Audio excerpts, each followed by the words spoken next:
मुंबईमध्ये कुर्ला भागामध्ये बस अपघाताच्या प्रकरणासंदर्भात एक अपडेट घडामोड।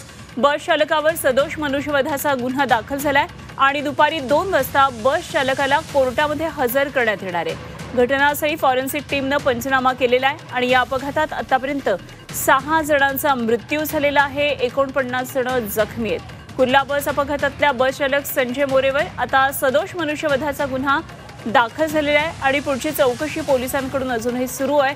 त्याला अटक केलेली आहे। आज दुपारी 2 वाजता त्याला कोर्टामध्ये हजर केले जाणार आहे। सकाळपासून अपघाताच्या ठिकाणी या दुर्घटनास्थळी फॉरेन्सिक टीमकडून पंचनामे करण्यात आलेत। आरटीओ आणि पोलिसांची टीम कुर्ला डेपोमध्ये चौकशीसाठी गेलेली होती। कुर्ल्यामध्ये काल रात्री 10:15च्या सुमारास हा अपघात झाला होता। बेस्टच्या बसनं काही लोकांना चिरडलं, अनेक वाहनांचं मोठं नुकसान झालं। यामध्ये जवळपास 49 जण आतापर्यंत जखमी असल्याचं कळतंय। विविध रुग्णालयांमध्ये त्यांच्यावर उपचार सुरू आहे। सायनच्या रुग्णालयात, कुर्ल्यामधल्या भाभा रुग्णालयात तसंच काही खासगी हॉस्पिटलमध्ये सुद्धा जखमींवर उपचार सुरू आहेत।